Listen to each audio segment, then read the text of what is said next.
call this meeting to order, or the workshop to order, excuse me. If everybody would, with all the people here, would they make sure their phones are turned off? And I'll check mine. Mr. Fulgham, it's up to you. Good evening, Mr. Chairman and members of council. Thank you for being present for the workshop to review the U-Haul Overlay District, RP10 Zoning District, and the Village Commercial Zoning District. You have with you tonight our planning staff consisting of Ms. Lisa Wagner, the director, and also Mr. Hunter Smiley, our new planner, and also our consultant, Ms. Denise Grabowski with Symbiosity. She is here, and she was the author of a lot of the text amendments that have been created prior to.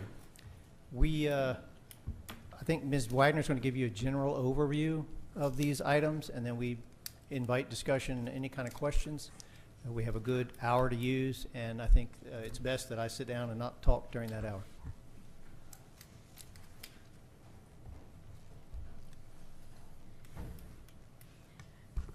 Good evening, council members.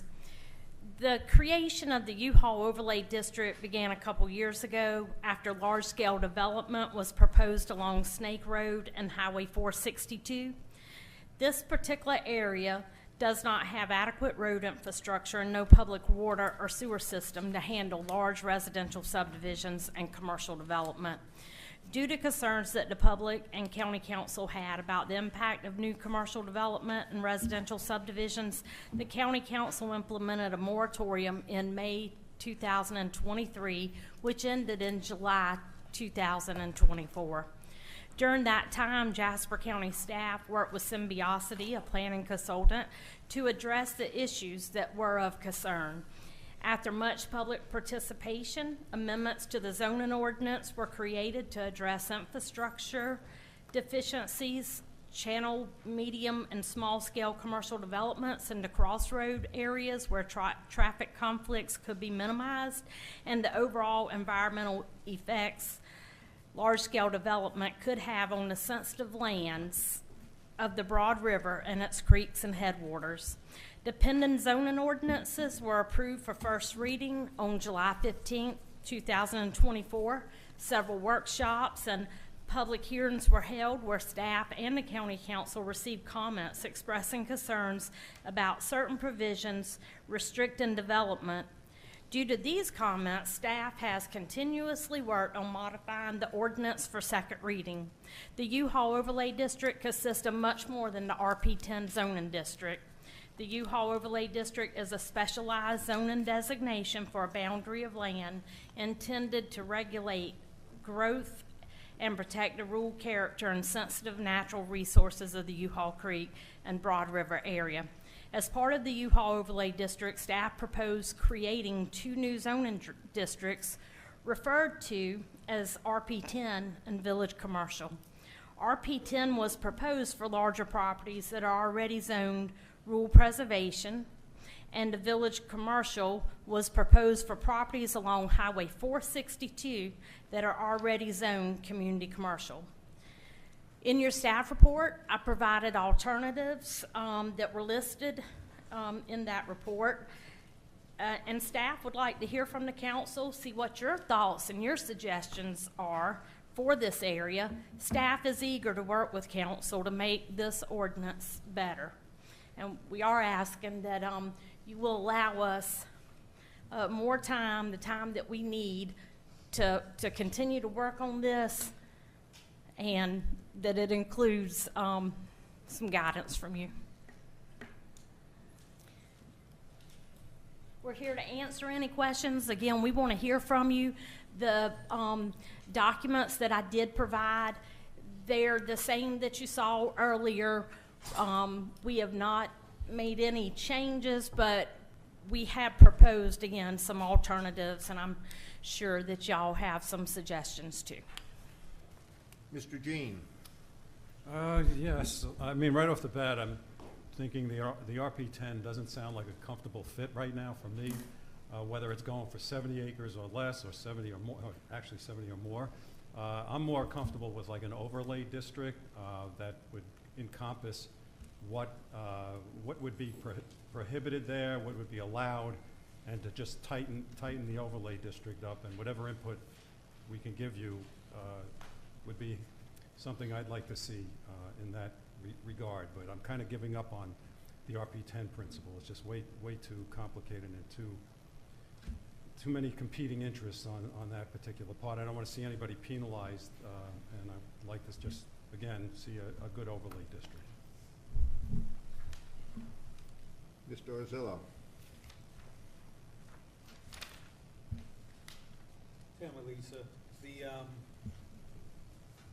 PDDs, I know this thing has changed a lot. What's the PDD going to do? Currently, our zoning ordinance states that 25 acres and greater, property to be developed can be asked, you'd be asked to do a PDD. The PDD can apply to just 4 acres or greater as well. In keeping with the intent of Jasper County to maintain a rural character outside planning district boundaries, cluster development is encouraged in PDDs. Substantial undisturbed space that is perpetually protected from future land development. The use of cluster development is encouraged, and where possible should be a component of the PDD master plan. So a PDD, again, it can be applied even to 4 acres and greater. And I would just like to point out, as far as the alternatives, one of the alternatives I had in the staff report was to scale back the rezoning properties to RP10 district to apply only to properties that are already zoned rural preservation and are 30 acres and greater. I do know there's been some support for 70 acres and greater, which staff would also support. Sorry, I need to get my glasses. And applying village commercial zoning district to properties along Highway 462 that are currently zoned community commercial. Make the rural small lot subdivision available to anyone, not just family-owned land, using the open space requirements, and provide PDD standards for the U-Haul overlay district. The second one was to get rid of the RP10, keep the U-Haul overlay district along with the standards for the overlay district, provide the PDD standards, again, for the U-Haul overlay district. We have looked at the PDD. We do believe that the language we have in our PDD is sufficient. I would say for the U-Haul overlay district, there should be a statement just to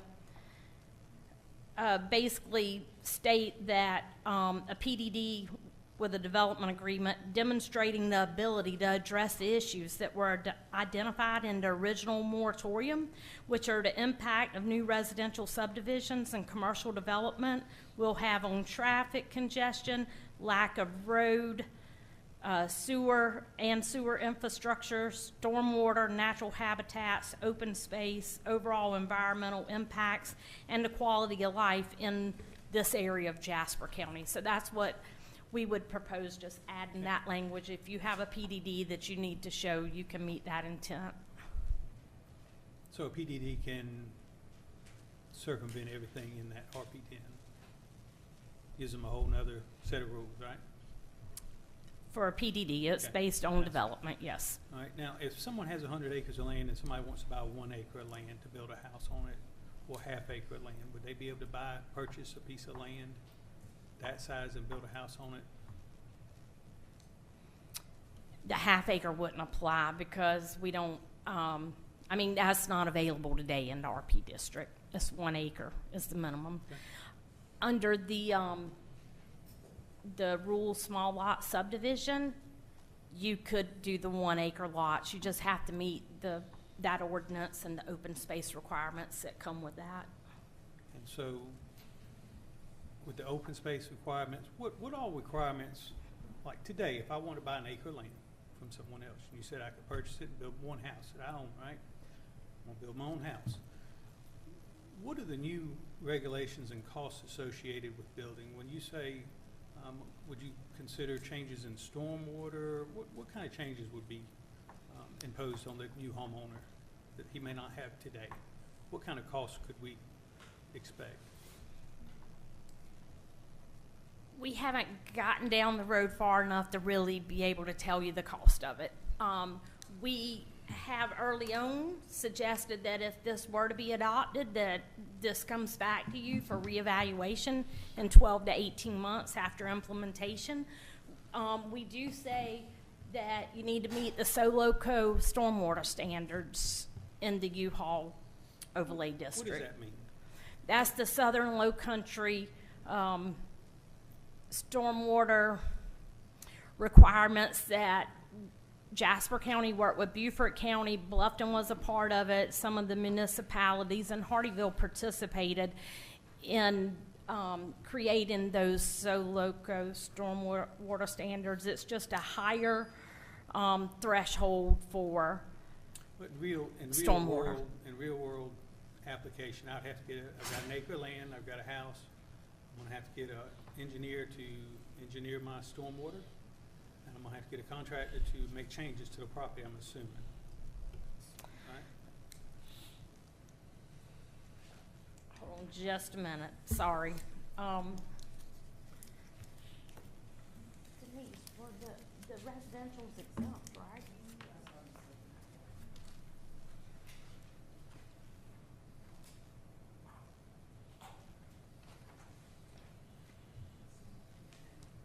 If you were to create a subdivision, that's correct, No, what you said. But if you're just doing a single-family That's resident, what I'm talking about. you're gonna be exempt from many of those requirements. But for development, you're not. So there's a difference. Right? And what would change for that person? I know you said many. Have we got down the road to find out what would change? What I'm concerned about is causing extra costs. You know, it's hard enough for someone to build a house in Jasper. So what does change for residential is the setbacks from stormwater. I'm sorry, I didn't mean stormwater. The setbacks from a septic tank. If you have an engineered system, it would be 400, no, we've reduced it, 400 feet. It was reduced, but it Yes. came in at 1,500 or 1,000. 1,000 foot, and what's an acre? The width? You know, and I know we keep changing to make it palatable, but I got my eyeballs up because when I saw stuff like that, I didn't understand it. I mean, it just looked like you wasn't gonna be able to build. Because with 1,000 square foot for a septic tank, you're not gonna get a septic tank. And if you're trying to build in an area that does not have water and sewer, you can't. And it just baffles me. So And we that's have true, right? reduced that. I know It's- it was yeah. reduced, but that's not what came originally with everything else. And every time we say, this is terrible, we see a change. And to get to the point where we can get it through. And so my problem with the whole thing is bad from the start, and making it a little better ain't getting there. And it's like dealing with somebody. I'll say like this. With most of this, for me, it's like a big spider web. You know what they say? Insects, people, the little guys, they get caught up in it, can't get through it. But the big guys just fly right through it. And that's why I said PDD. Because they're not going to be affected by any of this, right? But the regular guy that's trying to build a house in Jasper County, he's done. He is already done. Yeah. It's going to add more cost to what he can't do now.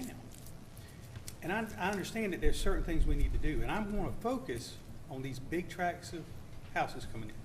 I don't want them. We got enough. Our roads are inundated, all these problems. But this sounds good. But I'm smart enough to know that there's a problem here.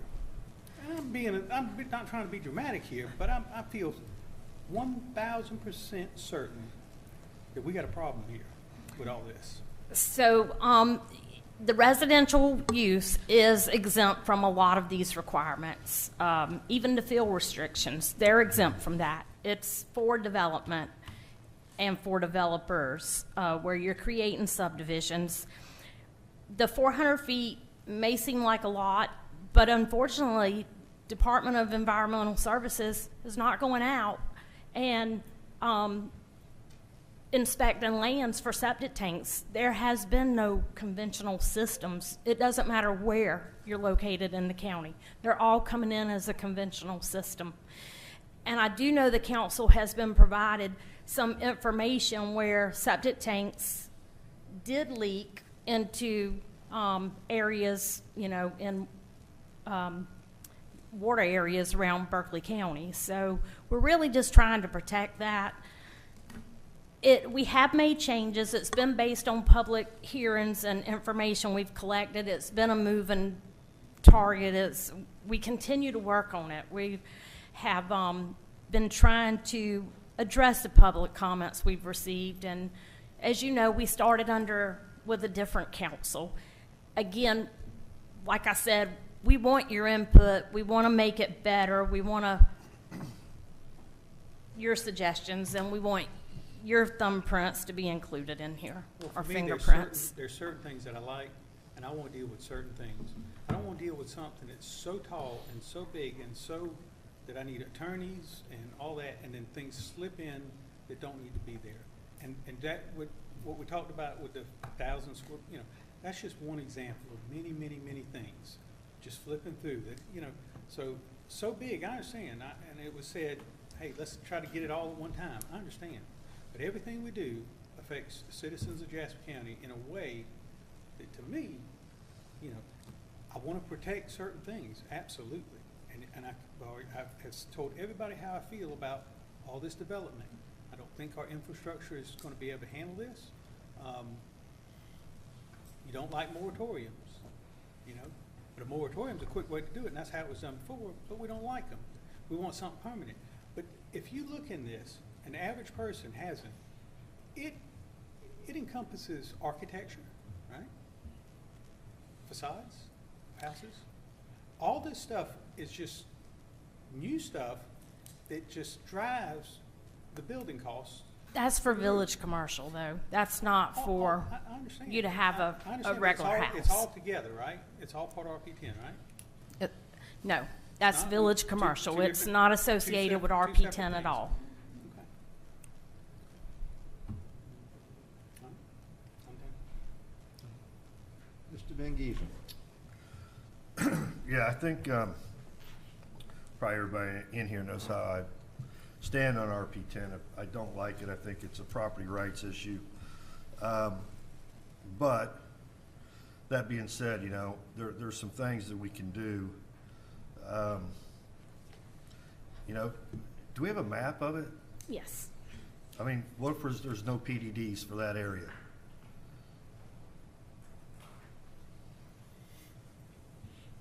You know, there's no marinas, no apartments. We look at tree protection. Yeah, there's already no apartments allowed here. This is the future land use map, and I'll show you other area. I just wanted to pull this one up because I think it's going to illustrate something I like to point out here.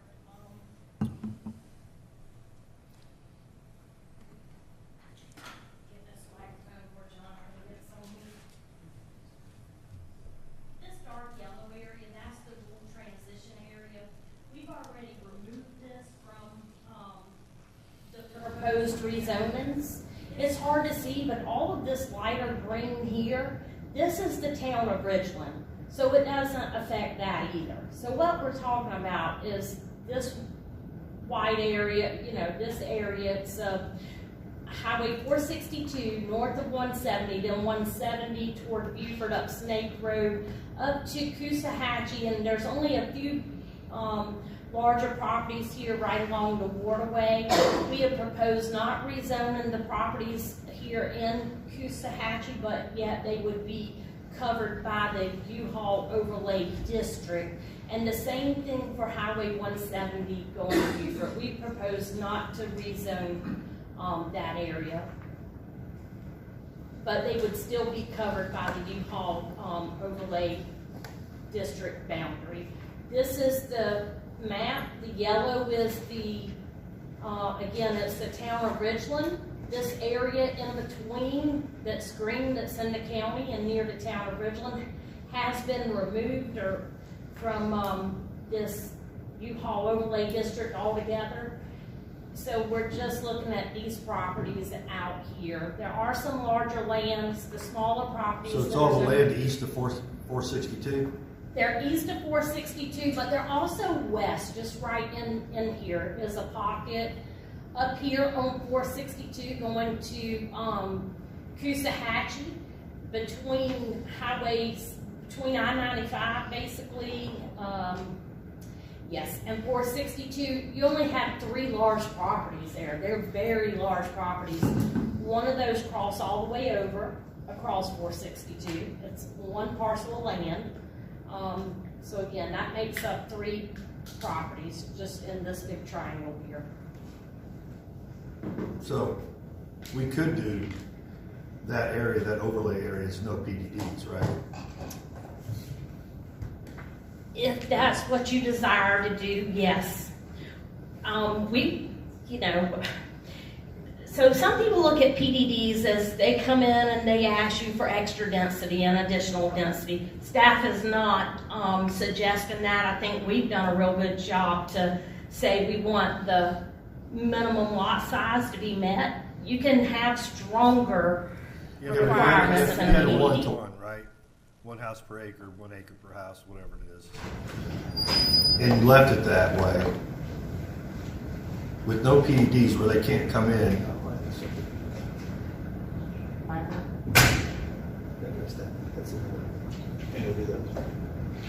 So there is the minor subdivision, but that only allows up to 4 lots. That's part of our land development regulations. It's applicable to every property in Jasper County. As long as you haven't subdivided in the last 5 years, you can create a minor subdivision.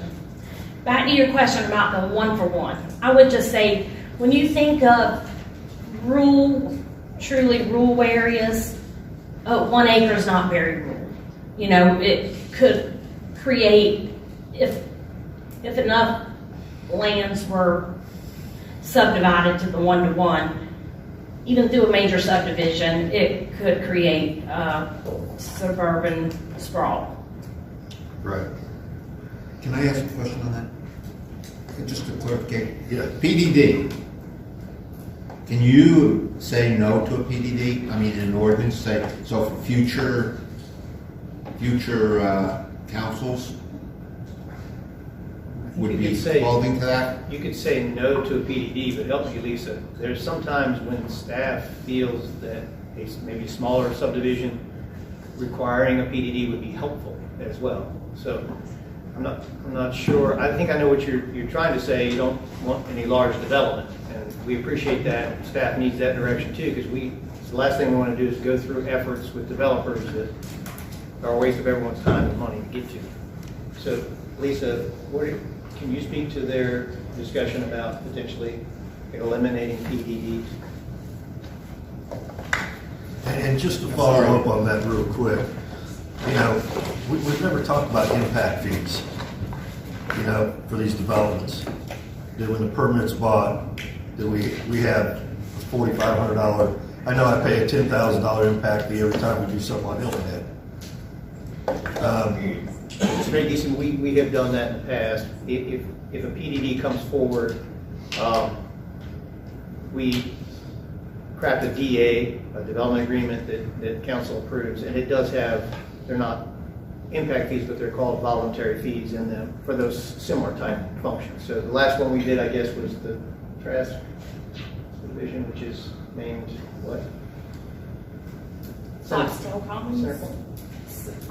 It's Centerpoint PDD and Foxtail Commons. On 170, that's the, I guess, the last one we really did. Right. And we can share that with you, that the DA includes. But I was just thinking for any developments in the U-Haul district itself to help pay for anything that's coming. I mean, it's coming, right? So. Yeah, I think, I mean, maybe not for today, but going forward, what I would like to see in all potential development, in all areas, is if you entertain a PDD, that you have a fiscal impact study done, right? At the developer's cost and the county's choosing, so that you have a professional outside group really assess the impact of the development, and then that comes to you. I'd like that to be part of every PDD that comes to you. Not our guesses, not coming up with our guesses of what those voluntary fees should be. But just to say what Mr. Orzillo had said, is we can't afford it now, an impact fee just increases the dollar amount. Again, right? Well, it would go to the county, the impact fee for infrastructure. So would, if you go and have an engineer, that we get fees for that. That's what I'm trying to say is, we're in one sense, we're talking about fees coming in. We did have a study, an overall study, that we didn't like. I don't think I can say that. It was too high, and then all of a sudden, I'll have my say, but I just want to clarify that with the fee, what I'm afraid of is protecting ourselves from future. And how do we do that? I don't like... That's my concern too, Right. that another council can't come in and reverse what's been done. And I think that's what the big ball whack the string is how do we do that without being so onerous to the landowner? And I don't know how we do that. Eric, from the very beginning with RP10, I didn't like RP10, but when you had this subdivision where you took, it looked like the subdivisions that you were doing, right, where you had half of the land had to go into Open space. open space or something like that. That seemed like more of a developer, more than a individual person that wants to buy a piece of land. That's number one I have a problem with. Number two is you have somebody that's had their land in. I'm a student. Can I go? I'm taking over. You have a couple more, but go ahead. Okay. You're the chairman. No, It's no, your this rules. is a workshop. This is a workshop. Don't put it on me. But anyway, is that we have large landowners that, and they're like we had Phil Malforso, right? He had 250 acres. 250 acres, right? Well, he goes and gives it to his son. How does his son get it? How do we protect the son from not putting a development in there, which is PDD, right? It would be a PDD for 25 acres or more, right?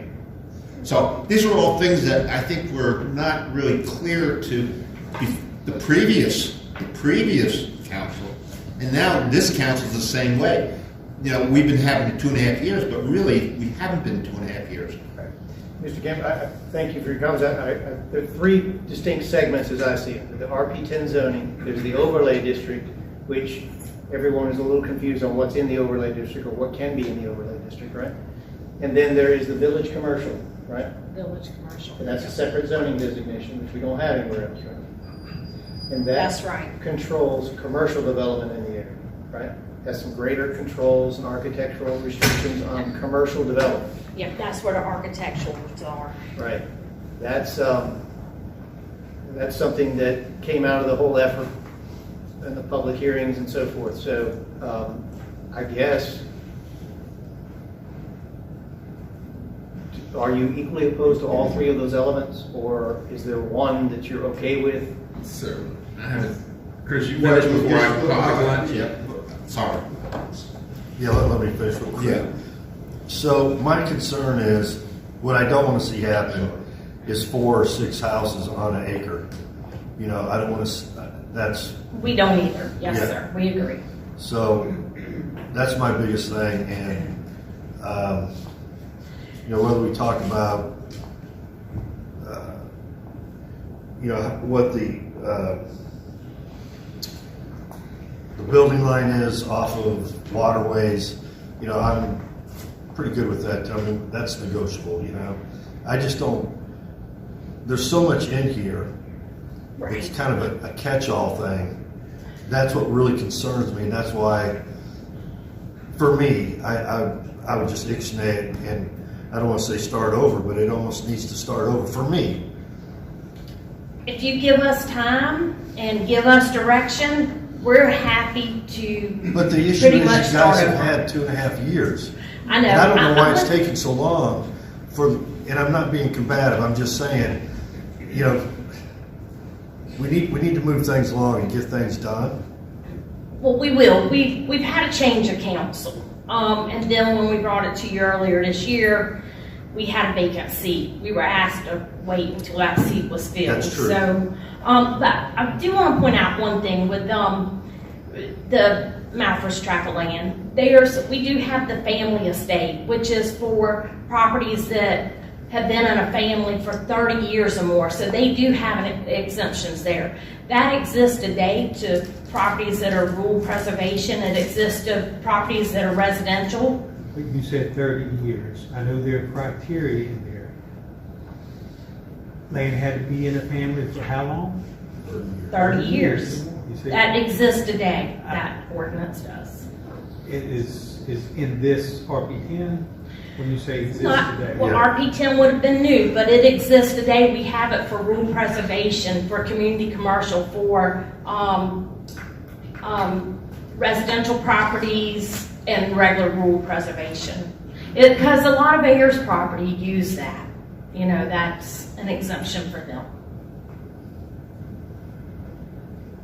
And then with the rural small lot subdivision, the last time we presented that to you, we were proposing that just to be for family land so that it wasn't taken advantage of by developers. But we have went back and looked at it and said, you know, it really should be available to anyone. That is one of the things we are suggesting now. It shouldn't be just for family lands. A developer could use it. If they put up 50% of the land in open space, they would still not be able to have less than 1 acre of land. We still accomplished what we were setting out to accomplish, which is protecting the rural character, having some open space. So, Denise, am I missing anything that's should be cleared out? No, I mean, I'm happy to speak a little bit on everything, maybe after all of the council's gone through. Well, Mr. Ralph. All right, so, You finished? Yeah. Okay. all right, so everybody knows I've never been a fan of RP10, but I'm also a fan of making sure that we're doing things right and making sure we're doing things right in this area. I think we need to take a very hard look at it. One, this area lacks infrastructure from one end to the other. There's zero infrastructure there. No water, no sewer, roads are not adequate. Two, the U-Haul overlay district isn't, we got to kind of get the metes and bounds of that to kind of determine exactly where and what it will encompass to make sure that we're doing right by it. Like I said, I think we're overcomplicating a lot of this as far as we're just making, there's so many things out there. We need to simplify this to where, one, if we, sometimes as policymakers, if people come in here and they want to do X, Y, Z, sometimes we got to tell them no. Because guess what? You don't have the infrastructure to support it. No is not a popular thing, but sometimes you just got to tell people no. Do we need to do? Yes, we need to have some type of governance there to make sure that we are protecting these critical lands here. As a someone that was born and raised in the commercial fishing industry, like I understand the importance of a lot of this here and the lands here. So we really need to look at this. RP10 is not the fix for this area, but there are some amendments out there. I do endorse a lot of these amendments. We do need to go back to the drawing board. I am kind of perturbed. It's taken a long time to get here, but we need to get things right. If we go back to the drawing board, how long would it take to get something back to us that we could actually, something tangible we could look at? How long do you think? And like I said, we spent a lot of time and money on this. And The amendments won't take all that long, but I'll tell you what will take long if going back and looking at these properties. It's been so long, it's a very tedious job, and I'm sure a lot of properties have been subdivided since, and we need to put eyes on them, but that takes a little bit of time. Go ahead.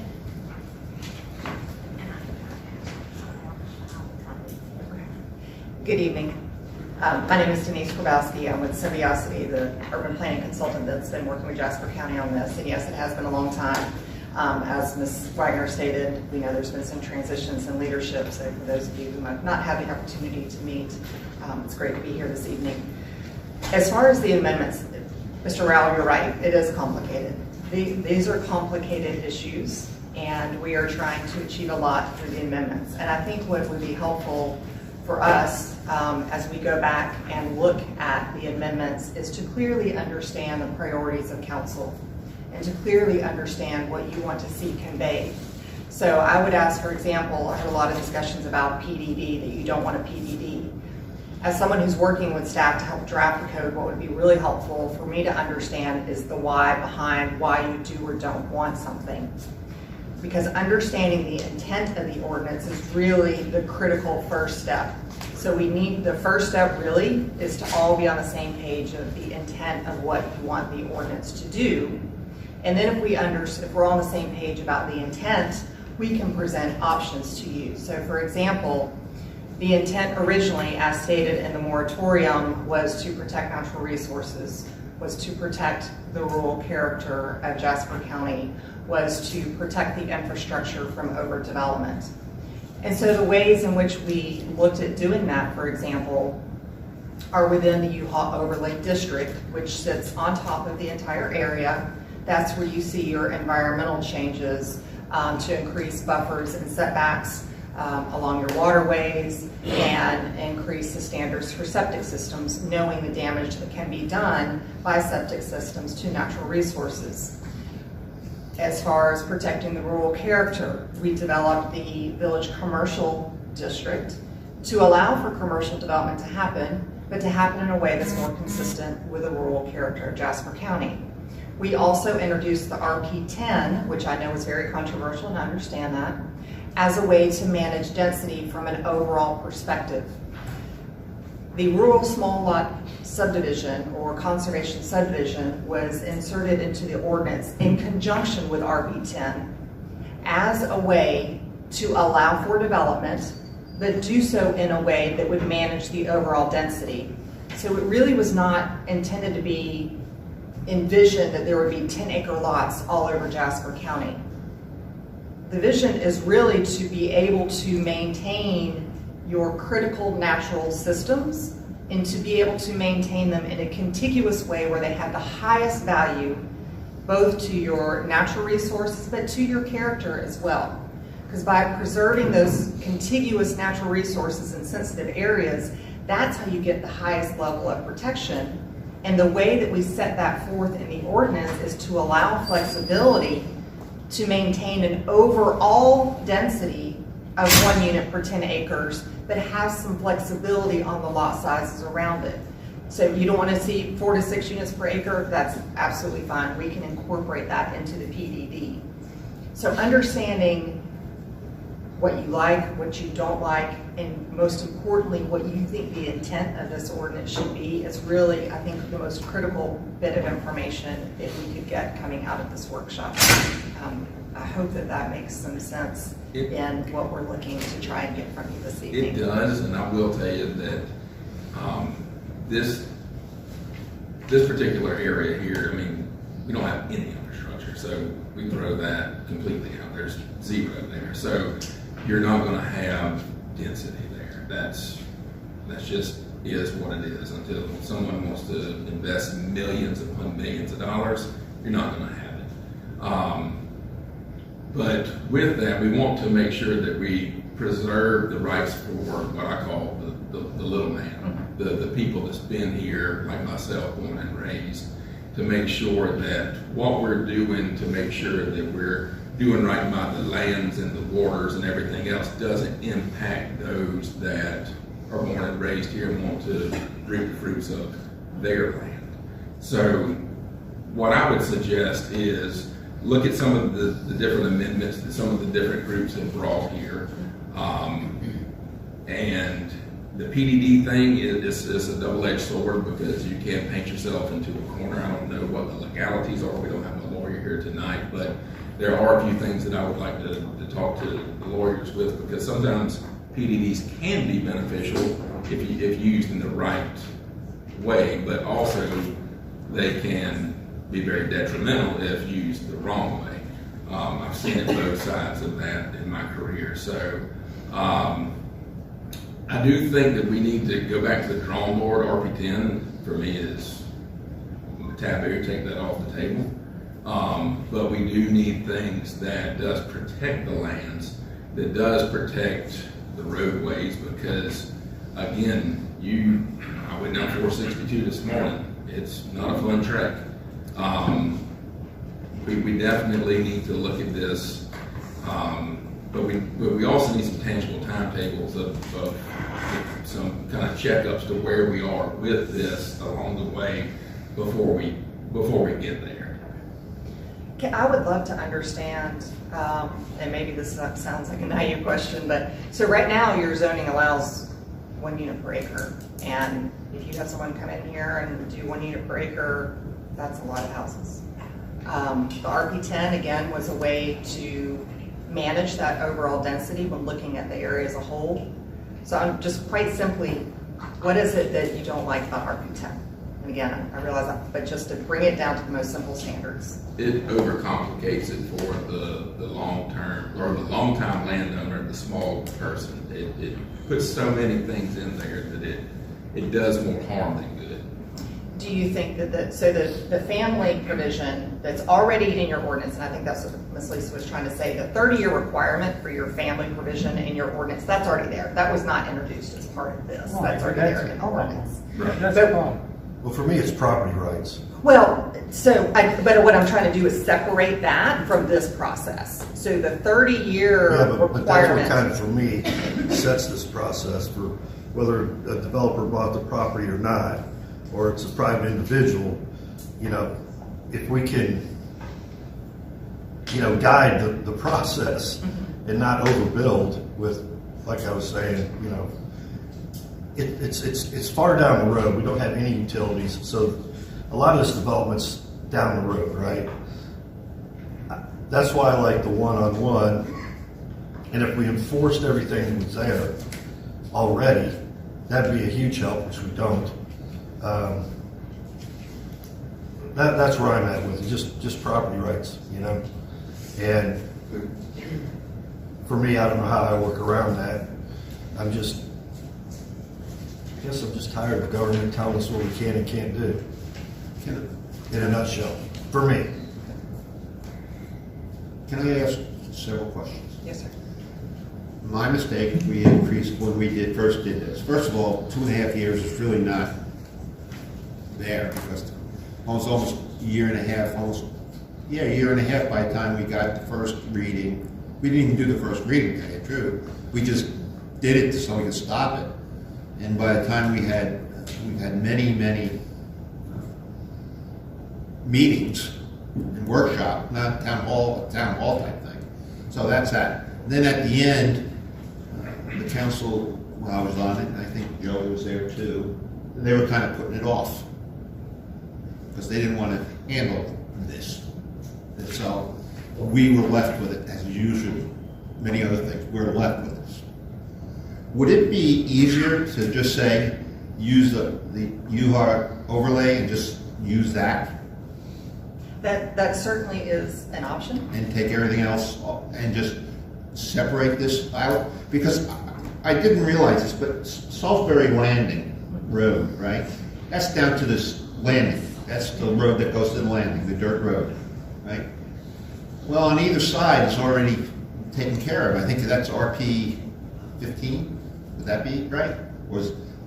That's Good Hope. What? That's Good Hope, but Good Hope has a zoning, doesn't they? I know somebody has It's RP in the 15. town of Ridgeland, it's Yeah. not in Jasper County. Okay. So, but why is it on here as part of the overlay district? So the hashed yellow area is showing the town of Ridgeland. Oh, okay, Yes. okay.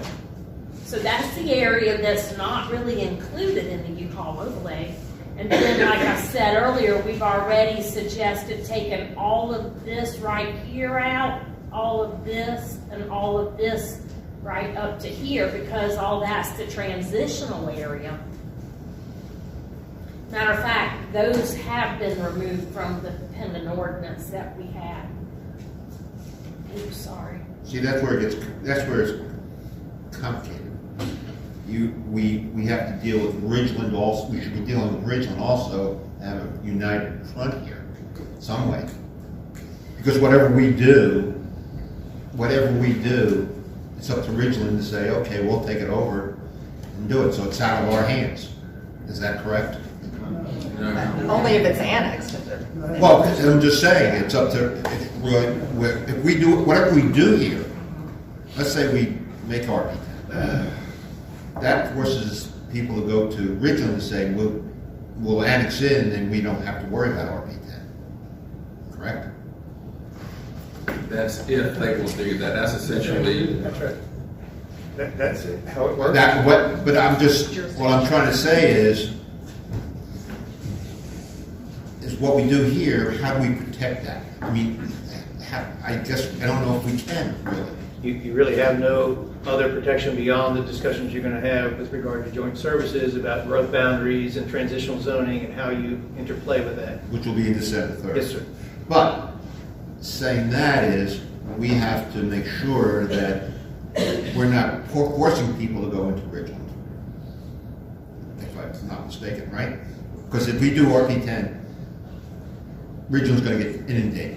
And I think that's why Ms. Wagner wanted to point out the areas that are in that, what we call the transitional zone, that are adjacent to the municipalities that we do anticipate probably would be annexed in or would be developed in a way that's more similar to the character of the municipalities versus the more rural areas of Jasper County. And that's why they've been left out. That's why they've been left out, correct? Okay, and the Ridgeland, what is the zoning in Ridgeland? What is that zone? What is that zone? They have different transitional zones, transect zones, and then they also have some PDDs. Those are like, mostly PDDs. Like the Good Hope is PDD.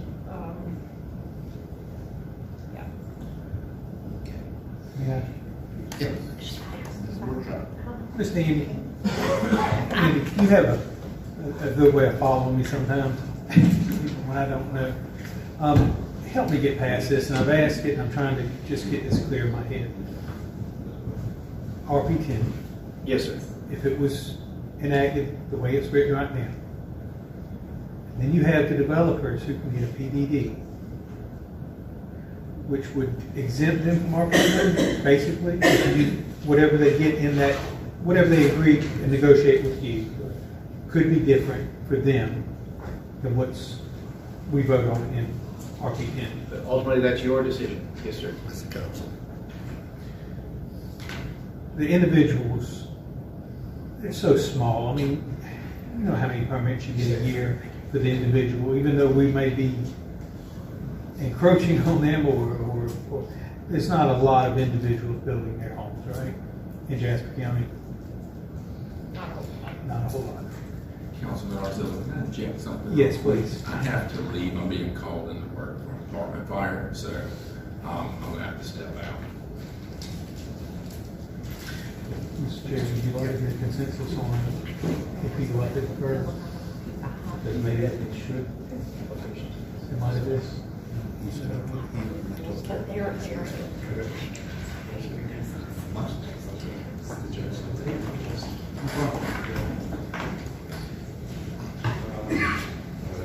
Have you finished? Yeah, like I said, I'm just trying to understand why we would have RP10 for something that really doesn't affect a whole lot of people, because all the people who have the major impact, which are the developers, have the ability to get a PDD and have a different set of. Yes, sir. And that's where I was sort of going, regardless of it's correct or not, that I can hear you don't like RP10. So maybe we take that off the table and we focus on the overlay district and the village commercial. And I think Mr. Ralph said, first thing we need is to define definitively in a map what is the proposed overlay area and what are the requirements associated in bullet points with the overlay area, so that it will give you a better sense of what that does to the individual. Does that make sense? It does, and I like what you're saying, and I do have open ears. But some of the stuff, that's how we get there. We Yes, just sir. I think beat it out I in this know, room. I think I'm reading the room, I hope, on the overlay district. The zoning issue, I know you don't like RP10. I think we have to consult with these ladies to try to figure out, is there something different that's palatable, or do we do nothing with regard to zoning, okay? Then the final one is the village commercial, and I do know that when the first reading of the ordinance was done, the then county council invoked what's called the pending ordinance doctrine, okay? So basically, it is the law of the land until you get through it, knowing that the ordinance would change.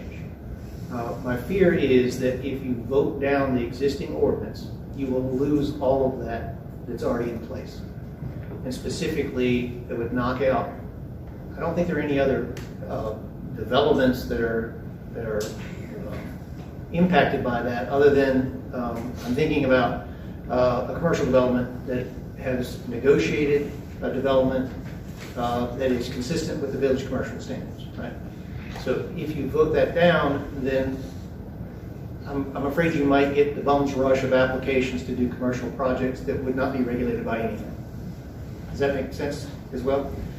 So what Vice Chairman Rowell and I talked about was if you would consider deferring action on the ordinance that's on the agenda for the regular session tonight with the direction to staff and the consultant to bring back, and we can try to figure out what a date would be, something that is yours as this new council that reflects your desires with the overlay district and perhaps the village commercial, but stays away from the RP10 zoning.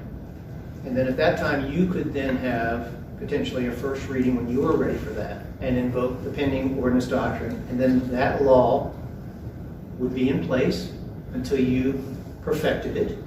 And then at that time, you could vote down the other. I hope that wasn't too much information. It's not. But If in you your vision of how tall this stack would be of the new ordinances that you will be presenting, you know, we're talking about a book. I mean, we already have books and books and books and miles of books on the books already, right? How much this new stuff? I would suggest you bring something that we can digest. You know, I know that don't make sense. Maybe not. I can see you wondering what I'm talking about, but we have to be able to digest it, or we can not do it. You know, so find the stuff that's really important to you. Don't.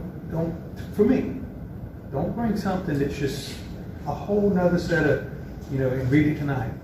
You know. What's a reasonable time frame? We were just talking, I think if we could, so we were just talking, we could go back and develop a framework that may not have all the details, but just a framework to get us all on the same page. We could probably do something like that pretty quickly. What's pretty quickly? Within a month or so. I know we got the holidays coming up, and that can make timing difficult sometimes. But I'm certainly committed to try and work with Lisa I know this has been going on for quite some time, to try and bring back a framework that we can use as a basis, and then, you know, fill in all of the details. And I hear you, Mr. Arzillo, if you don't want a book. We do have to be, you know, mindful of making sure that we have all the legal stuff in there. But if that's you know, agreeable, we can look maybe 4 to 6 weeks given the holidays and come back to you with a framework of a presentation Ms. Wanda? that we can use. When is our meeting in December, first meeting in December? You know? Get my calendar. It is December 1. December 1? the first and the 15th. Can you make December 1? Is that your directive to us?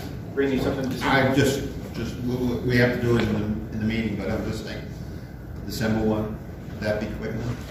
Or be able? I am under pressure, to be honest with you, for our November 18th Planning Commission. We have a day of training and a very heavy agenda. And matter of fact, I wanted to invite you all to our training. It's planning and zoning. Then we have And I actually have a conflict Thanksgiving. I already have another council meeting that I need to be on December 1st. think if you could give us till the middle of December. That would be. Is there a second meeting in December? Yes, 15. Would that work? If I could just add something on this topic. I mean, I don't feel like I'm any genius on the subject of planning and anything else. I know we have this resolution coming up, or the ordinance is coming up on the 17th item on this agenda. I guess we're going to skip over that tonight because it's all these zoning amendments and things like that. So I think we should kind of dispense with that. But what I'd like to add, though, is like the qualifications that I have on this is really where I rely on the planning staff and consultant. But also what's important to me is like if somebody was going to make a suit for me, like a dress suit, like I wouldn't want somebody to measure, sleeves up to here or, my pants length about this high or whatever. But it's important to get to the community. I want, their voices to be heard because they live there. They have great suggestions. I mean, I talked to some of the people that are living in that area. So there's a couple of people. You don't have to have the whole community come out like you maybe did in the past, but to just have more prominent voices that hear that group and then come to you with suggestions, because that would be important to me if it goes into this overlay district, to hear what their, somebody brought up fast food restaurants and things like that could be an issue, causing traffic problems. But there's a whole host of things. So if you could tap into that community that lives there, that would be my comfort level to see that happen. I think fast food is not in the village commercial. What's that? Village commercial doesn't have fast food. I don't think so. Don't believe so. Not from what I've read. So that seems to be, I really think that was, and I can take some of the blame for that, too big a chunk. Yeah, and I think their point, the community, is just to make sure that doesn't happen.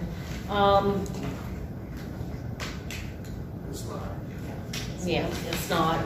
It's not. And Ms. Darzilla, I just pointed out, I hear what you're saying about the book. I just want to point out, like, this is Article 11. It's the conditional use. It's 28 pages, but there's only, it's what exists today, and the red writing in there is just to show you, we put them in the ordinance to show you how it goes along with what's there. There's very minimal changes to 11, but again, that makes it Well, I don't know if this makes thicker. sense, but I don't know that you have to do it all at once. And if you'll find what's most important to you, then we can get comfortable with it and move on and maybe get exactly where you want to go at the end. But when there's so many questions, and we know the world is revolving today, and so changing the world, might Yeah. be a bigger problem than We'll leaving. work to do those bullet points and get us all on the same track. And Like I said, for me, you don't have, and I'm saying this for a reason, you don't have to bring it all at once for me. I hear you. Find I your hear important you. stuff and let us knock those out. Yeah, Thank you. I think we can follow. We do ask that you would consider maybe taking it off the agenda for second reading tonight at So- 6 o'clock meeting. For the 17th, would that be vote ready? No, that's just a presentation. You mean for December 15th? For 15th, yeah. Yeah. It's just to make sure I think it's for us all to come together, make sure we're on the right track so we can move ahead with getting it ready. Instead of surprising you and you don't like it. I think that's going to have to involve some individual conversations along the way. I'm with you, Ms. Randy, and I don't want to wait till then to have first eyes on it. I think you need to have your input with the staff as we're crafting that, so that we're not creating something that later is an issue when it comes before. Exactly. Well, and this is something, I live in Sun City down that way, and I go to Argent Boulevard all the time, and I go to 278 all the time. And people say, well, why didn't we stop, or why didn't we do this, or why didn't we do that? Well, that was back in 2000, right? I don't want that to happen 20 years from now, this council.